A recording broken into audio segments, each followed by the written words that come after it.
बहुत दिन पर गोटे नुआ वीडियो आसी फ्रेंड्स प्लीज सपोर्ट कर। Hello friends welcome to my YouTube channel. Friends देखो railway requirement board RRB requirement 2025 तरफ 434 पोस्ट में वैकेंसी रही पैरामेडिकल स्टाफ जीएनएम डीफार्म के अप्लाई ऑनलाइन ही आपण यदि डीफार्म करते जीएनएम करते बीएससी नर्सिंग करते ताले आपण निश्चय अप्लाई करेंगे। 9 तारीख 8 मास 2025 आरंभ हुई 8 तारीख 9 मास पर्यंत आपणकर डेट रही। यदि आप एप्लाय करने चाहते लेट होनी कहीं एप्लाय पर्यंत स्टार्ट होनी आपणकर अगस्ट मास 8 तारीख आपणकर आरंभ हो। टोटाल वैकेंसी 434 वैकेंसी रही।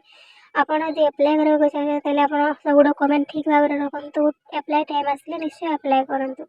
देखो आपणकर रेलवे तरफ जहाँ वैकेंसी रही आप एलिजिबिलिटी देखो आप एप्लिकेशन फीस देखो general 500 SC ST ESM candidate 250 all female category 250 third gender candidates मान 250 रही। स्टार्ट डेट देखो 9 तारीख आरंभ हम यही मास सॉरी अगस्ट मास 9 तारीख आरंभ हम।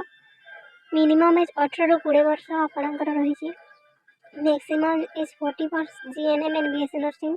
क्वालिफिकेशन देखो हम नर्सिंग जीएनएम बीएससी नर्सिंग करते pharmacist degree diploma in pharmacy करते रेडियोग्राफी आपंकर डिसिप्लिन आपंकर डिप्लोमा करते लैब असिस्टेंट रही आप डीएमएलटी करते। देखो कहाँ केते सैलरी रही देखो नर्सिंग सुपरिटेडेंट 44,900 फार्मासिस्ट 29,200 रेडियोग्राफर 29,200 आपंकर देखो रही। पोस्ट नेम देखो पोस्ट नेम अनुसार आपंकर टोटाल वैकेंसी रही। आपंकर nursing superintendent 272 lab assistant 12 dialysis 4 ECG technician 4 आप निश्चय देखो भल भाव में नोटिफिकेशन पढ़ू। यदि आप एप्लाय करने चाहते हैं एपर्यंत डेट ना आप भिडियो भल लगे भिडियो लाइक करेंगे।